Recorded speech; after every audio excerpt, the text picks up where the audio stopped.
听闻大硕每年每逢清明时节等这些阴灵的节日，都会饱受阴魂的纠缠。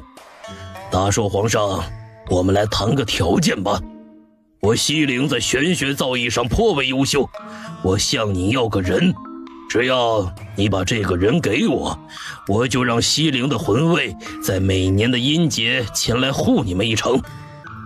忘了解释，西陵魂卫可是大名鼎鼎、神秘莫测魂王亲自培养的手下。小奶豆听到这儿，打哈欠的小嘴怔住，都忘了闭上了。瞅着没见过世面的土包子德行。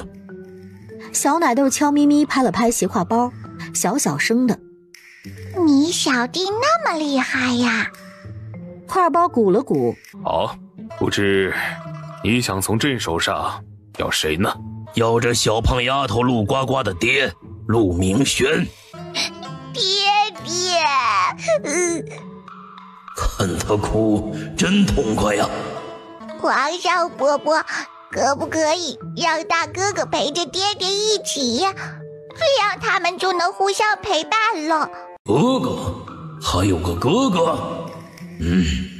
伤害老祖这事儿可不是一人能完成的，说不定这哥哥是帮凶，那就一起剁了这爷俩。”“那行吧。”“有猫腻，我老祖宗一定是陆家人弄死的。老祖宗看着吧，我要为你报仇了。说，是不是你们杀了我老祖宗？”“冤枉啊！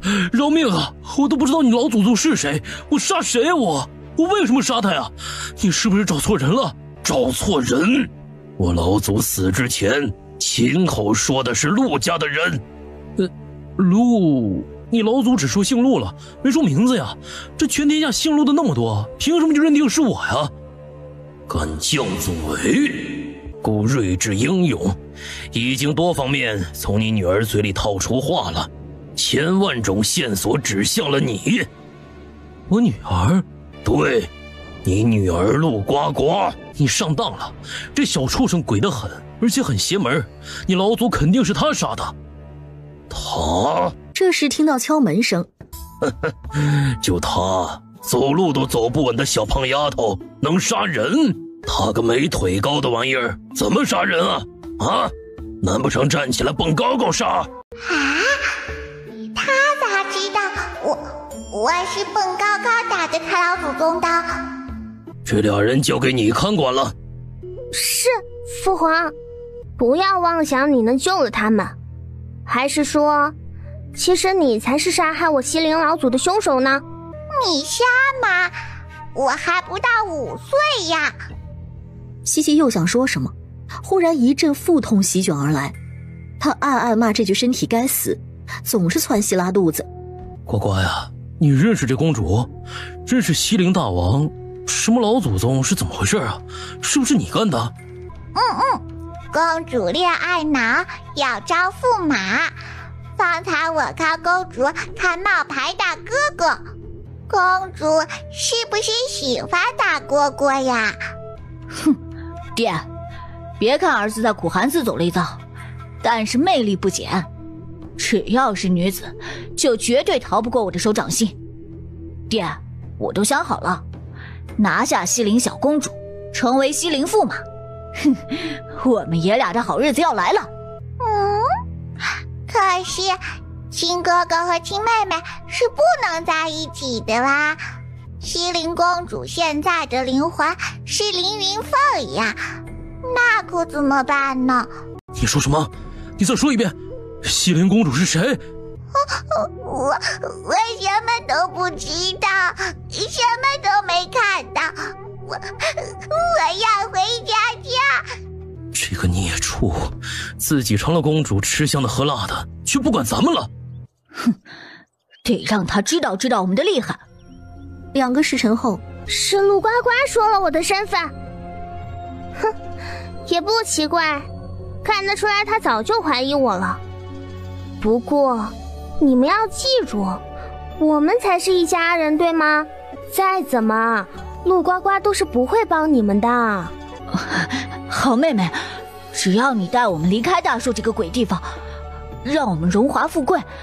我们可以帮你扳倒陆呱呱，扳倒苏家。毕竟你要死之前把你的一束胎发给了我，你也知道胎发会控制你的魂魄，让你从天堂坠入地狱吧。陆菲儿，你这个贱人，你死都死不利索。现在最重要的是变上西陵那个蠢皇上，相信是陆呱呱杀了他们的老祖，只有这样那蠢皇上才会把陆呱呱带走，惩罚他。母妃，救我！姐姐，救救我女儿！我就这么一个女儿。我还就这么一个娘呢。想救公主，就得拿一个人来换。公主死在苏家，苏家就玩完了。不如你牺牲一下，不然我捅死他。这就是你说的缅北嘎腰子吗？我都是在抖音或者短剧见过，还没见过现场版的呢。嘎腰子，嘎腰子，现场版，现场版。他娘的，陆呱呱是疯了吧？娟子趁着混乱之时，火速把苏锦轩推了出去，把西西拽了回来。贱货，不要以为和离了就能摆脱我。女子是没有自我的，你生是我的人，死是我的鬼。我过得不好，你竟然天天过好日子，你这是不守女德。你娘现在在我手里，只要你写认罪书，跟西陵那边承认是你杀了他们老祖，我就放了你娘，不然我就让你变成没爹没娘的孤儿。我没爹就行了。你说啥？我的这把穿越没白来啊，传说中的蛋疼都见着了。你的武功让你失望了，在我大儿子的帮助下，我的武功终于恢复了。杜明轩，当初你为了控制我，找人毁了我的武功，现如今被你毁掉的东西都在一点一点地回到我身边，而那些被你偷来的东西，你早晚都要还回去。陆明轩愣住了，脑脊髓好像要被人抽干了，眼珠子咕噜噜地转，猛地把陆松风当靶子般推了出去，逃之夭夭了。将他跑了？哎呀，跑不了，我的愿望要成真了。什么愿望？没爹了呀！是陆明轩想出的劫持公主的主意，凭什么抓我？他们劫持你呀，你都不生气的？为什么？因为你跟他们很熟吗？谁和他们熟了？只是这是你们大硕的人，我总不能随意惩罚。我给你做主了，你可以随意惩罚他。你现在可是罪人，苏家饶不了你，西陵皇上更是饶不了你。看在你是我哥的份上，这些银子银票都是你的，外头还有马车送你去一个安逸永远住下去的地方。只要你乖乖听话，把陆菲儿给你的胎发还给我，我每个月都会按时给你送钱。陆松风经过这些日子的恐慌和贫困，看到财富和自由已经癫狂了。他掏出一个荷包袋递给他，我自由了，我发财了。有抹银亮一闪而过，陆松风的笑戛然而止。你个贱！大哥，阿姨又能永远住下去的地方，除了地狱，妹妹实在想不出是哪儿了。今日我们要上一堂非比寻常的体育课，请来了一个厉害的、特殊的体育课夫子。他是谁？长得好可怕，他的胳膊好粗，像我家门口的棺材。他的胡须像草，是不是能一点就着？哼，这是我爹，不准说。谁说的？我和谁绝交？你爹长得真英俊，看着就厉害。嘿嘿，被闺女夸奖的滋味就是好啊！咱们玩个捉迷藏、找人打豆豆的游戏。一会儿啊，我给每个人发一个不同颜色的弹弓，我们去一个阁楼找一个坏人，你们就用手里的弹弓去打这个坏人，谁打的颜色最多，谁就是胜利者，会有一个超大的奖励。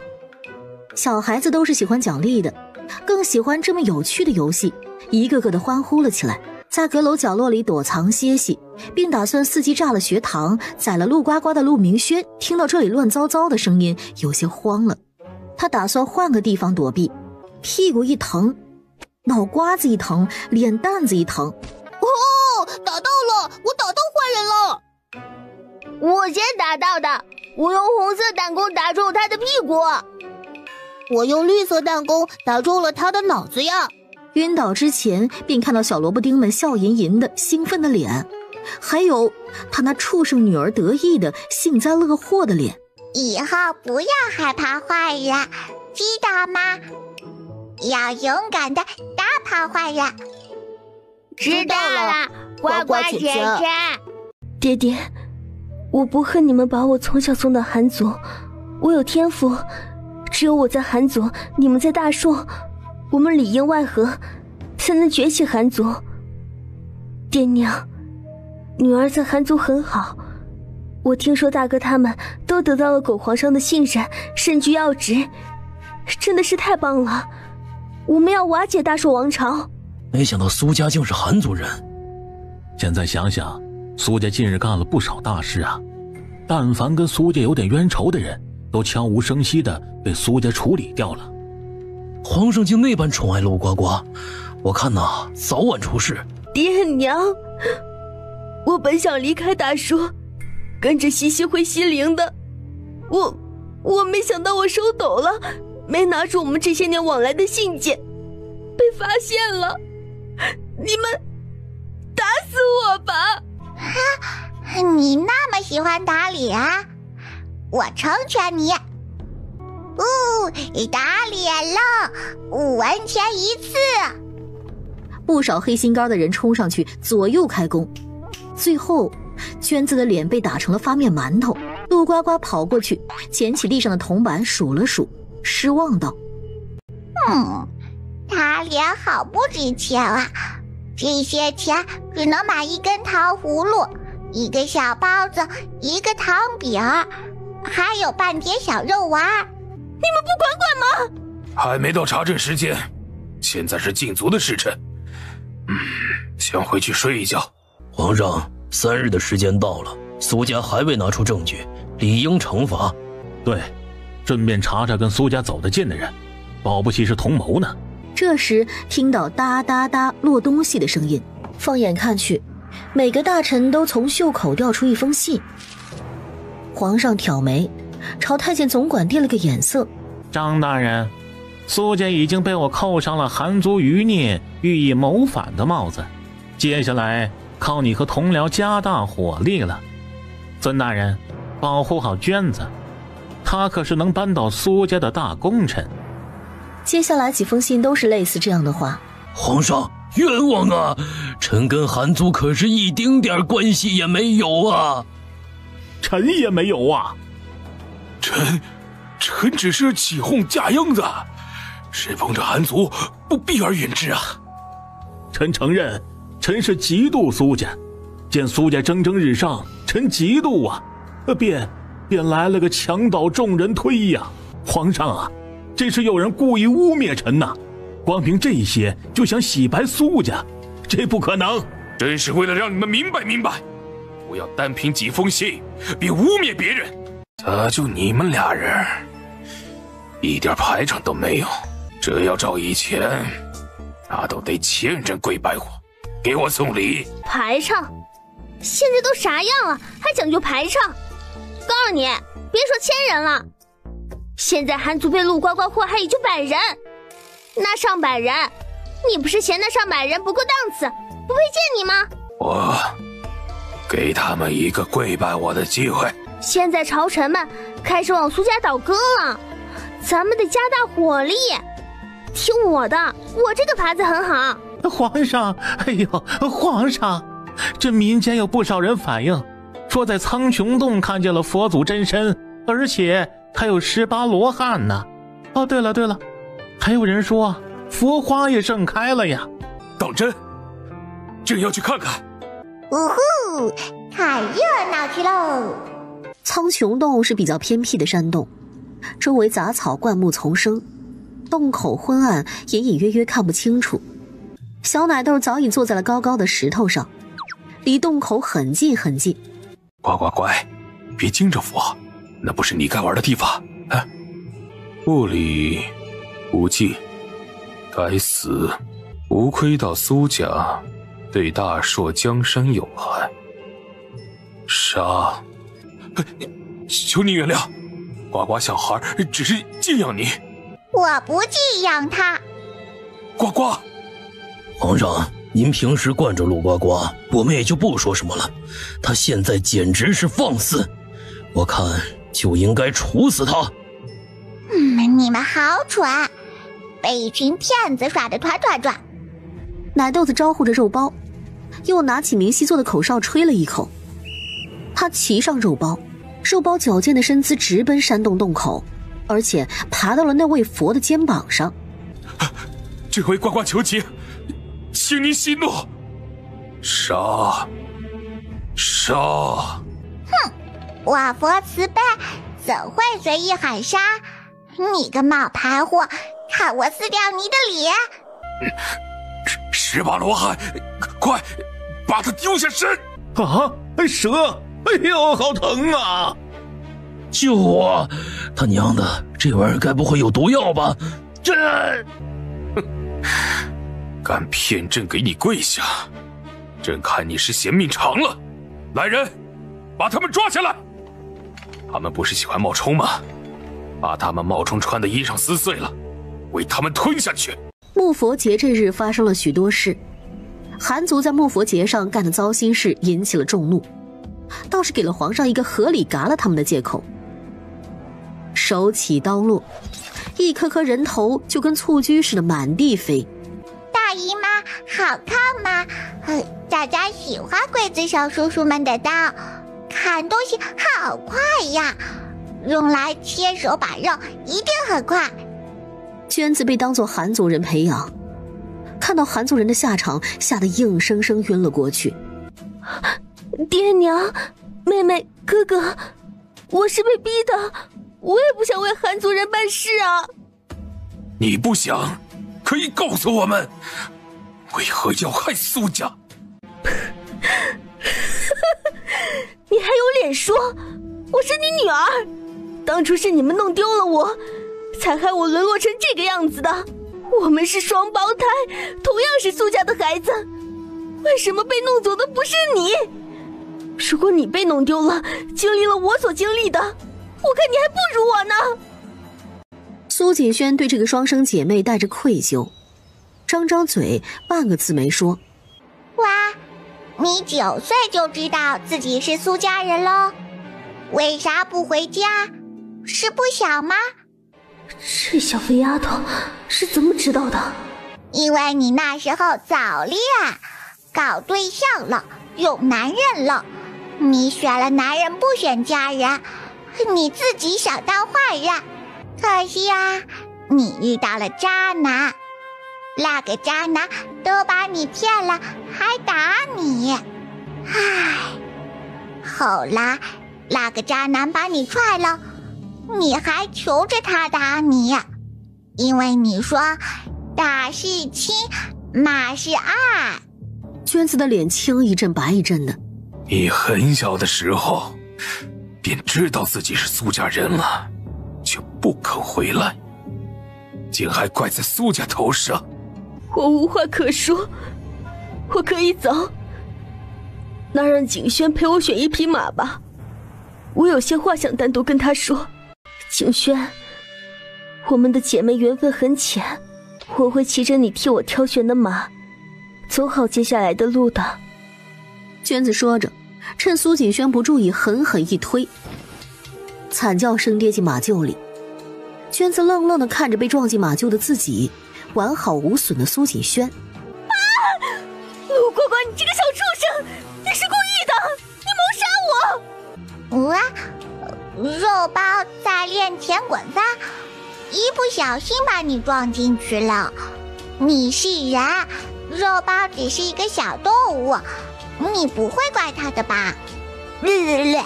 坏人，推了我娘2次，也让你尝尝被人推的滋味。被喂了药的狂躁的马儿们疯狂地朝娟子踏去，尖叫声从大变小，娟子被活生生地踩死了。准备一口棺材，埋了吧，这是苏家给他的最后的体面。娟子被埋，西陵皇上和西西来到皇宫闹，话里话外的意思是苏家害死了他们的妃子和母妃，是他想害人，自己害死了自己。放屁！当时都是你们苏家人，你们自说自话，就算撒谎我们也不知道。快到吃午膳的时辰啦！请问这么严肃的时候说这个合适吗？所以怎么样才能证实你大明湖畔的女人是个坏种？赶紧解决呀！还有2刻钟就开饭了。我带着魂王身边的魂卫呢，他很厉害，他可以让娟子的魂魄闪现出来。如果娟子的魂魄亲口说了是你们苏家害死了他，你们苏家随便挑一个人死掉怎么样？好呀，那如果你们输掉，我要打碎你的牙。人不大，牛吹的倒是挺大。魂卫被稀巴烂放了出来。这是你手下？哦，比你的派头足呢。忽然白天变成了黑天，一个巨大的长发飘逸肌肉满满的魂影出现了。魂王，您怎么在这儿？你得罪了人，做了蠢事，不配做吾的魂卫了。不给他一丝机会，双臂一震，魂飞魄散了。怎么回事？这是怎么回事？谁干的？我做的。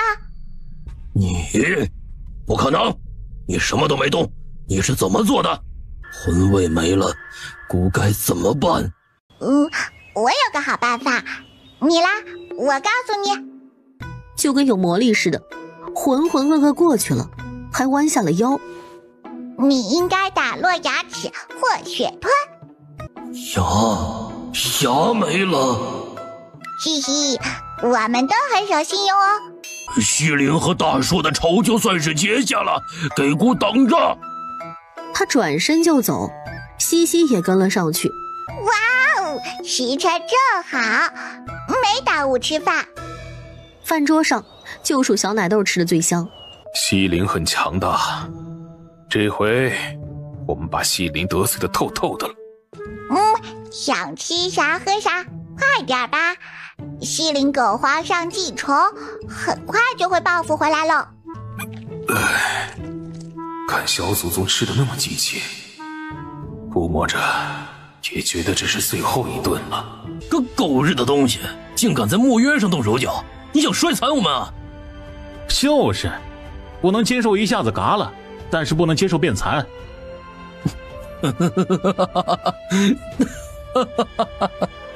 打呀，打死我！没人知道我们在这鸟不拉屎的地方，不出几天我们就饿死、渴死了。死，大家一起死！饿的滋味不好受，被活活的饿死、渴死，还不如一刀给我个痛快。是啊，我们怎么办？为什么会饿死渴死？这里有很多吃的呀，我们可以吃果子、大芭蕉、树欣欣，还有食人草、食人鱼呢。野猪也很香啊，有荤有素，营养全面。苏家把这小畜生养成小疯子了吗？这是要吃人肉啊！地面忽然动摇，只听吼吼的声音响起。怎么办呢？这听起来像是猛兽朝这边来了。猛兽对人的气味格外敏感，一定会把我们当食物吞掉的。那怎么办呢？我们得想个法子逃出去啊！朝廷让我们是非，就是不把我们当人。现在我们好不容易有机会跑出来了，为什么不抓住这个机会？告诉你们，这死丫头可邪门了，和她在一起，我们早晚会死的。把她弄死，推给野兽当食物，也给了我们逃跑的时间。怎么样？我们几个老爷们儿想跑出去简直是太简单了，难道你们真的想带着这个拖累吗？他可是朝廷的人，指望他会给你们求情吗？别做梦了。还真别说，陆明轩这番话的确有煽动能力。他们都心动了。我以为全天下的爹都像你一样狠话，可是我又看到了很多做爹爹的对孩子很好，会骑脖哥哥，会举高高，还会买好吃的。可是你这个爹爹却狠话，总想让我们死。我以前想不明白，现在我想明白了。你的身体是大硕的，但是你的脑子、心还有思想是韩族的人。你被路菲儿洗脑了，你在大硕混得不好，看我娘你还要自尊。路菲儿忽悠你，说韩族富足之后会让你做大官，会拥戴你，所以你信了路菲儿的话，信他是灵母，信他的孩子是天才。因为只有你相信了，你才觉得你会成为被韩族拥戴的大王。但是呢，你自己骗自己呢，你走不出来自己做的梦了。你觉得我们死了你就好了，可是死的是你们，气不气？兔崽子，我杀了你！还不快上！你们会后悔的。小豆包被推入了危险的区域内，他们似乎得到了自由，开始找出口逃离。你们走错了，这儿出不去。啊！这小孩怎么没死？为什么他敢骑在狮子上呢？快跑！他们扭头就跑。哎呀，累死我了！到了吗？出去了吗？我就说你们跑不掉吧。不过我善良，给你们一个机会，我们来玩人兽赛跑，谁跑赢了就可以回家家哦。人兽赛跑？陆明轩拧着眉，冒出不好的预感。他们感觉后面热气扑鼻，回头一看，算是知道什么是人兽赛跑了。他们顾不上腿软了，撒丫子就跑。可2条腿的咋能跑得过4条腿的呀？尘土飞扬，听到他们的惨叫声，还有动物们撕咬皮肉的声音，大口吞咽的声音。粘豆包在兽林中吃了睡，睡了吃，美美的过了2天。这天早上，粘豆包睁开眼，便看到一个母猴子正在给小猴子喂奶。想娘亲了。这可把母猴子急坏了，把小猴放下，用娴熟的抱小婴儿的姿势抱着呱呱，还撩开胸前的毛毛让他吃奶。他不要吃猴奶，知道了呱呱的伤心事，母猴放下他，跟公猴叽里咕噜了半天。待呱呱睡午觉的时候，公猴离开了。呱呱不知道的是，他坠了木渊之后，全京城找他找疯了。呱呱，我的呱呱，他究竟在哪儿？都找遍了。没有，带着肉包豆包找也没有用，就好像呱呱的味道消失了一样。这附近山林多，稀奇古怪的植草也多，其中有一种植草是会盖住所有味道的。那可怎么办？呱呱再厉害，那也是肉体，吃下去一定会受伤。整整2天，又没有郎中。他近乎昏过去，只是在昏过去之前，看到了一个毛乎乎的东西。行之言之刚要上前拉住猴子，只听肉包发出深沉的闷闷的吼的声音。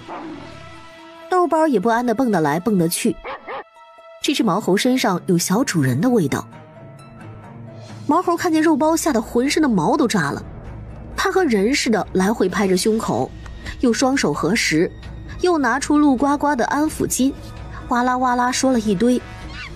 肉包的敌意散了，用爪子拍了拍苏锦轩他们的腿，往前走，示意他们跟上。茂密的一望无际的丛林里长着各种各样的稀奇的植物，忽然听到了熟悉的笑哈哈的欢乐声。高一点，再高一点，好好玩呀！他们循声过去，看到眼前的一幕，沉默了。呱呱，娘亲，你怎么来了？我好想你，想得我吃不好睡不好，天天以泪洗面。被抱起来，沉了。那些尸骨是？啊，是渣爹和那些坏人囚犯们的呀。他们和我的老虎狮子朋友赛跑，没跑过他们，就被吃掉了。哼哼，谁让他们一心想弄死我啊？我是不会给他们这个机会的。苏锦轩他们沉默了，不过觉得他们也是死有应得。家人们都来了，陆呱呱要跟森林里的动物们告别了，他们依依不舍地把他们送了上去。打从林里出来后，陆呱呱也没闲着，整日拿着小本本在大硕朝臣家门口晃来晃去的。这些朝臣都是当初搜出诋毁信的时候狠狠踩苏家一脚的朝臣们。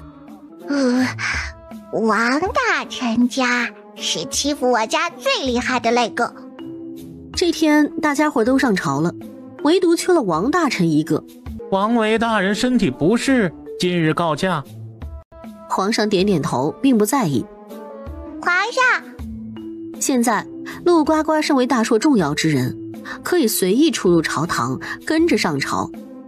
你说，王大人叔叔生病了，我们晚上去看看吧。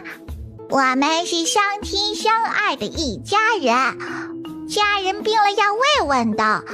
晚上我在我家门口等你们，我们一起去啊。一肚子坏水的王大人，这次让你丢人现眼，把蟹裤都丢了。皇上一听也来劲儿了，小祖宗吩咐的，他自然全力配合。促进同僚和谐，呱呱的建议要采用。是。晚上夕阳西下，大臣们有的手提花篮，有的揣着吃的，跟着陆呱呱浩浩荡荡的来到了王大臣家。波波，王大人在吗？皇上让我们探望王大人。我们大人不在家，出去办事了。陆呱呱他们进来的时候，王家人正吃饭呢。各位找家父有什么事？你媳妇儿呢？我夫人洗药材，这会儿正在存放药材的阁楼整理呢。不然各位先回去，等家父回来后，我告诉家父。不用啦，我知道你爹在哪儿。陆呱呱带着大部队朝存药阁走去，小手一拍，扒拉掉了里面的横栓。满满的药材架子中间的地上，一男一女呈男耕女织的姿势做着不可描述的事情。一个老一个小，一个老公公一个儿媳妇儿，居然也能臭不要脸的一起搞，让我怎么做人呢？让你儿怎么做人呢？咋的，儿媳妇儿的就这么像呀？为啥呀？我没有我爹有魅力吗？你以为我乐意和这个老不死的一块搞啊？我图啥？图他年纪大，图他不洗澡。郎中说了，你儿那方面出了问题，没种子，生不出孩子。你这死老太婆，不看自己儿子什么德行，还整日没命的催。我有啥办法？只能找老公公生孩子了。反正都是你们老王家的种，肥水不流外人田。这是造了什么孽呀？冒着眼泪的眼随意一瞥，瞅着了炸毛笑得跟小贼似的陆呱呱。想到前段时间在朝堂上给苏家泼脏水的情形，他瞬间懂了。祖宗，活祖宗，求你把那大嘴收收吧，牙刺的都快掉出来了。我当你的跟班行吗？别祸害我家了。哎呦，你呀，老胳膊老腿，没肉包跑得快，还好色，不要。我有一套金子打造的头面，本打算给我未来孙女的，现在给你。不要。什么味儿啊？闻得我都合不拢嘴了。王大人呆住，对上小野人早就打算好的眼神瞬间了然，合着在这儿等着他呢。他家的院子里长着一棵500年的古树，这棵古树很神奇，上面会生各种各样的果子，吃一个甘甜润心。可近段时间却不怎么长了，只剩一个孤零零的挂在了那里。那我把最后一个果子给你吧。哼，不要，你家。等等，你该不会想要树吧？哦，你好聪明啊！那树拔了就活不成了。小孩，做人可别贪得无厌。切，树在你家白瞎了，快死了。怎么着，在你家能活？对。净会说大话，这树挪都挪不走。试试啊，能挪走就归我了。行，累死他丫的！这怎么挪呀？肯定是挪不动啊。我呢？你这胳膊还没人树杈子粗呢。小野人走到树前，直直相惜，他好哥俩的拍拍树根。跟我走，保你吃小的喝辣的。才说完，就见这棵古树颇有气吼吼的架势，摆动了下树叶。陆呱呱随意薅起一个树杈，扛肩上就走。他们张着吃惊的嘴，跟着陆呱呱回了家。这儿阳光好，风水好，离我近，又能给我挡光，又能让我随时吃到果子，完美。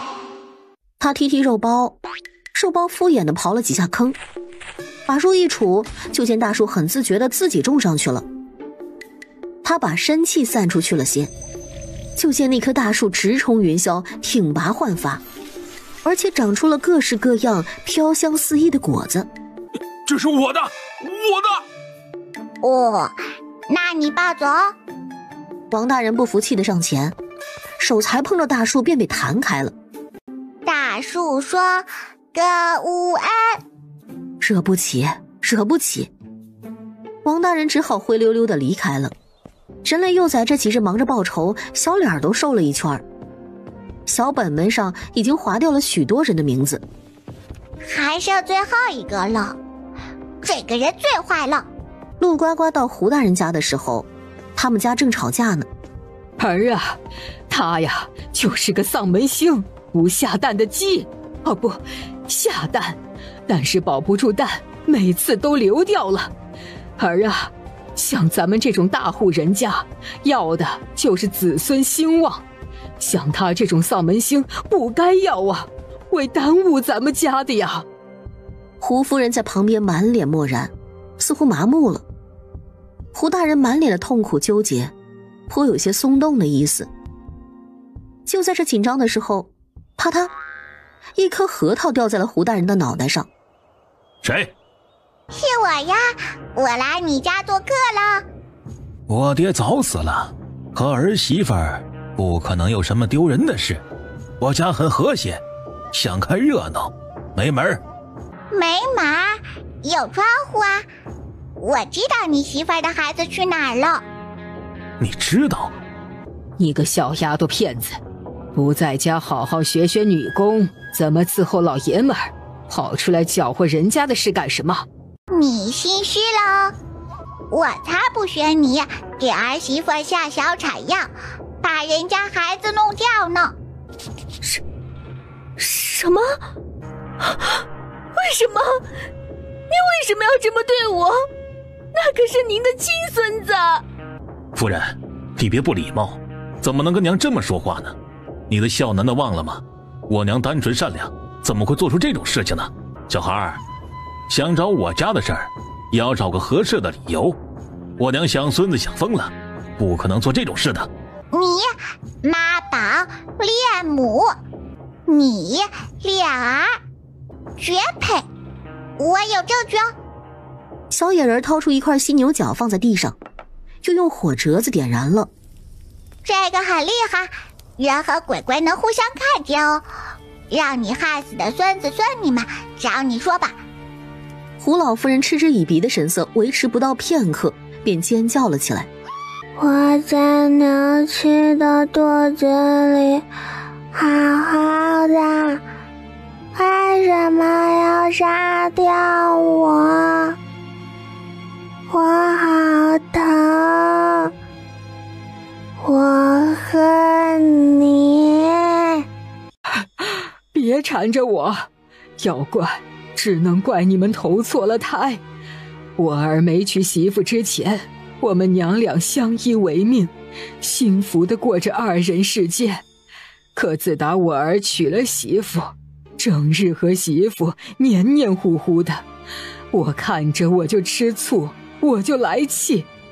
儿媳妇怀孕之后，我儿更是对她百般体贴。这要是真把孩子生了下来，他们就是真正的一家三口了，我儿子心里就没有我了呀。我不想要孙子，只想要我儿子。咦，你好像他们的情敌哦。和离吧，你和你娘和和美美的过日子吧，我不打扰你们的幸福生活了。干得好，干得妙，干得呱呱叫。胡家散了，那些被胡老夫人害死的孩子们，可算借着这契机找到冤亲债主了，整日缠住他们。丑事曝光，重病缠身，最后娘俩缠绵于病榻，互相抱着死去了。小祖宗，刮刮心肝呐！你真的要撇下朕不管了吗？你都没吃的了，我不要饿死啊！你走吧，西林、东平和清源有许多吃的，朕便自生自灭吧。小奶豆嗖地抽开腿，往前走2步，瞥皇上一眼，再往前走2步，再瞥皇上一眼。哼，我讨厌稀巴烂皇上，去西陵肯定待得不舒服，不去。皇上支棱着耳朵听，嘴角咧起3分糖。听说东平宣扬素食，我可是肉食动物，不去。皇上嘴角咧起7分糖。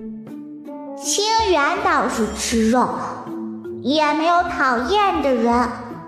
皇上嘴角僵住，他对哪儿都不熟悉，到了那儿还得重新适应，怪麻烦的，还不如就在大硕呢。不走就行，不走就好。听说大硕的泉眼要枯竭了，泉眼一旦枯竭，王朝就灭了呀，我们就等死了呀。就是，到时候横尸遍野，饿殍满地，我可不想成为别人嘴里的食物。放我们出去！我们不要留在这儿，想让我们当陪葬品，门都没有。让着！皇上的马车要穿进去，想挽留挽留他们。想走就走呗，不想留下的人强行留下，有意思吗？说不准还会被害死呢，应该宁缺毋滥。皇上沉默片刻，接受了。小奶豆钻了出去，顺着大树爬到了树顶，对守城道：放畜生出楼。城门打开那一瞬，人乌泱泱地跑了出去。你别哭，我分你一些，我9，你1，我是不是大方的宰？还要啥自行车呀？小祖宗已经给他挽回许多损失了。这人呐，喝凉水都塞牙缝。上午才放出去一批叛徒，下午西陵、东平、清源派来的使者便催着大硕交粮食。粮和蔬果何时交出来啊？就是，我们还有事，顶多在这待3日。我看呐，咱们这次是拿不到蔬果了。方才走过来，放眼望去，那些地干裂枯竭，寸草不生，别说粮了，一根草都没有。我看呐，直接赔钱算了。皇上，别忘了啊，是赔10倍啊！哎呀，西陵使者，你这不是难为大硕皇上吗？大硕跑了多少富商，都无人缴税了，皇上哪有钱赔钱呢？大硕皇上啊，不然咱用一块城池抵吧。我相中了湖东那块的，我相中湖西那块了。大硕这边还没说什么呢，这仨人分上了。哎呀呀！一桶巨大的水朝他们仨泼去。这水里有什么东西？这么臭啊！是豆包的洗澡水吧？豆包，拉稀了。我给他洗澡的那是粪水呀，粪水当然臭了。你个小破孩，没看见有人吗？这没礼貌的往我们身上乱泼！啊，你们是人呀！方才我听你们满嘴喷粪，我还以为你们是茅坑呢。粪水倒在茅坑里是对的呀，娘亲就是这么教仔仔的呀。难道你们那边的粪水不倒在茅坑里呀？呀，我知道了，你们的嘴就是粪坑。他们气得头顶冒烟。我是个孩子哟，你们是大人，不会跟小孩一般见识的吧？仨人咬着后槽牙，攻击不了小孩就攻击皇上。3日后，要么见东西，要么赔10倍。我们拿出了东西，以后我们断绝所有协议，再也不合作。无知小儿猖狂之极！你们大硕已是强弩之末，和我们仨王朝断绝，那就等于是自强。哎，西陵使者，某些人想找死，咱们拦着干什么呀？就是，正好咱们随身携带盖了印玺的空白圣旨，想死不妨送他们一程。3日，怎么交出东西？交不出，就要秦朝当场赔偿。他说，20万了呀。3日后，皇上紧张兮兮地来到苏家找小奶豆，找半天没找到，急的呀。完了完了，肯定是知道自己办不到，先跑路了。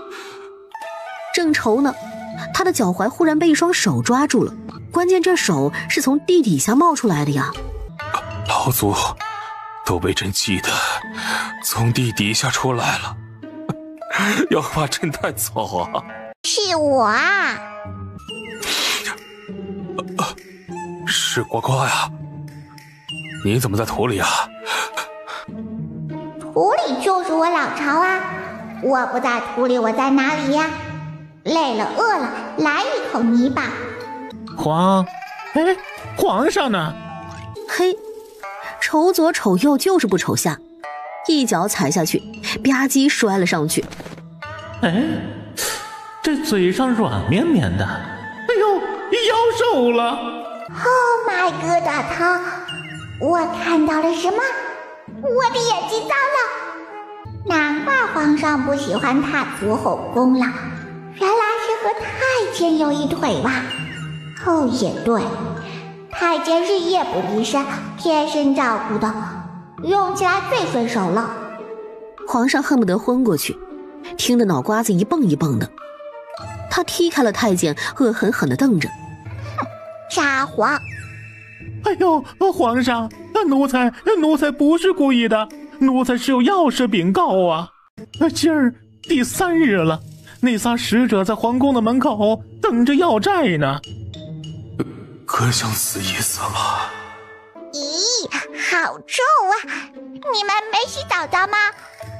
一提起这茬，仨使者便郁闷。那叫豆包的狗子是他娘的屎王吗？不然为何怎么洗都是一身屎臭味？有物交物，没物赔钱。先把断绝合作的协议写好。切，东西都没有，还想要写？这是什么东西啊？啊！不知何时，四面八方投下一大片阴影。睁眼看去，落成小山高的粮食、果蔬堆得满满的，都写明了谁是谁的。怎么会？你们哪来的粮？哪来的蔬果？这不可能！大硕土地已枯竭，怎会种出这么多的粮食？该不会是有人借给大硕粮食了吧？可不是我，我也没有啊，干不出脑子长泡的事儿啊！协议拿来，东西拿走。没有我们三朝的帮助，你们大硕早晚会走向灭亡的。走，找人给我们运上车，运回我们那边。上面说了，我们大硕不管运输和搬运，你们是眼睛瞎了吗？还是脑子不好使啊？想让我们运输？好啊，搬一趟500两银子，拉一趟1000两银子，送到地方10000两银子，天打天再干活。抢钱啊，那么贵？钱贵，自己干喽。这仨使者大眼瞪小眼的，傻眼了。往常来收货都是带着充足的马车和人的，这次之所以没带马车和人，是因为这次笃定他们拿不出物，要么逼大硕皇上拿银票，要么签割让城池的协议。协议和银票他们自己揣着就行，不用那么多车马人啊。咱们可以在大硕租车马雇人，大硕现在不行了，穷人那么多，还不是用几个铜板就能让他们为我们当牛做马了？租几辆马车，你们给我们把货扛上去，再运送到我们的王朝。这一辆马车300两，一匹马300两，他的保养费伙食费是200两，人工的话一个人500两，你要多少啊？你们大硕的人是不是商量好了想讹我们呀？穷疯了是吧？没钱是吧？滚滚滚滚！呸！没钱装什么大瓣蒜？仨使者都不信邪，又找了好几波，得到的都是同样的答复。他们飞鸽传书摇人，时间一晃过去了10多天，终于把他们的人等来了。快，运回去！怎么都烂了？是不是天热的事儿？怎么可能？现在还没到最热的时候呀！我看就是大叔这群穷鬼搞的鬼。先回去，有的是法子治他们。他们走后，不远处的草丛里动了动，小奶豆来到烂掉的果蔬、招虫的米面前，合着小手嘀咕着，腐烂的果蔬、招虫的米面都焕然一新了。来了，都拉走！皇上的人早早听从小奶豆的吩咐，藏在周围了。得了令，瞬间冒了出来。嘿嘿，我就是貔貅啊，休想从我这里拿走半个东西！哎，他们怎么长了好几个头啊？好虚呀！呱呱，妹妹，奶豆子陷入了沉沉的睡眠，怎么都叫不醒。皇上寻遍了天下名医，个个都摇头叹息，有脉搏，有心跳，就是醒不过来。夜，一阵森冷的阴风吹过，床榻上，只见陆呱呱的魂魄从他的身上爬了起来。他歪歪脑袋，晃着小啾啾，路过苏锦轩他们身边，仿佛不认识一般。魂魄穿过了门走了出去，身后魂王云深默默地跟着他。奶豆子的魂简称奶魂，来到了大树的山之龙脉，原本清澈如月的泉眼，此刻灰扑扑的。这个镜子脏脏的，我要把它擦干净。说着，虎了吧唧的大头朝下，就要往里跳。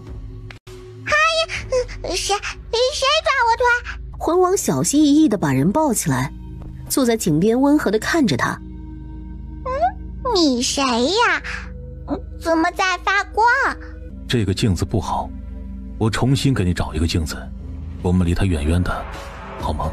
好吧。怎么总是想靠近那面镜子呢？靠近它，你会变得不幸。啥？奶魂没听清，嘀咕了句，昏昏欲睡的。魂王带他回了房间，用自己的魂力将他的人魂合一。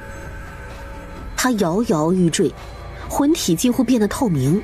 魂王，您不该逆天助他，他不属于这里，理应……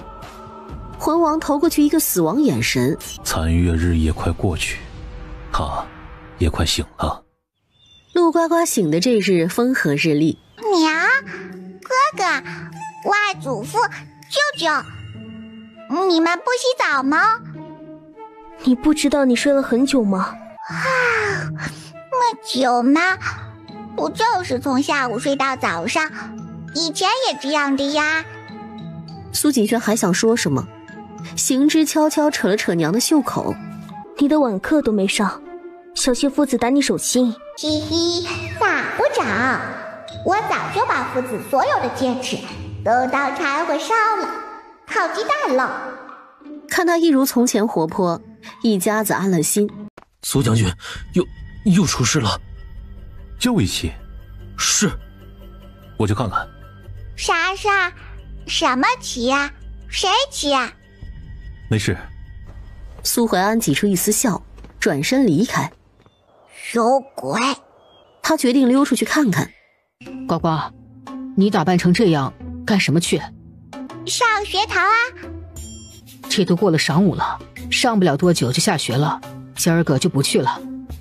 哦，那我明天也不能去。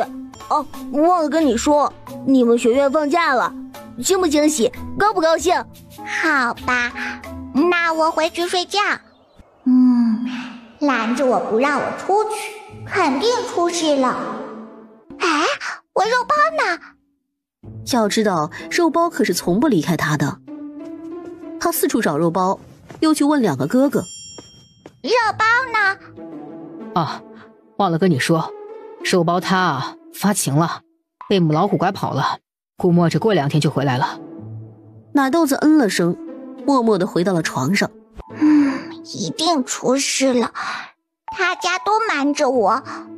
是鬼！小纸人翻个白眼儿，嫌他们没见识，更是胆大的用小纸手扒拉着门栓。纸人还会开门？横栓掉了，奶豆子推开门，和哥哥们四目相对。他一眼看到趴在床榻上奄奄一息的肉包和豆包。谁欺负了我的狗狗和姑姑？打死！妹妹，不理你们，不是妹妹。呱呱，你把梁树果片拿到手后就晕了，昏睡了3、5日。你昏睡的第3日，西林他们几个王朝便联合起来报复咱们，东原喜御兽放兽攻击我们，而且还是在半夜。不少农户家的牛羊鸡都被咬死了，一些中型的动物狐狸等也被咬死了。肉包也是兽，他召唤了周边的野兽，来了一场大战。那些兽很怕肉包，被肉包和肉包带领着的兽们打退了他们，我们胜利了。可是后来你也知道西林搞玄，他们竟派出了一个怪物。这个怪物生得很可怕，血盆大口，浑身紫黑色，前面长着3个角，后面长着2个角。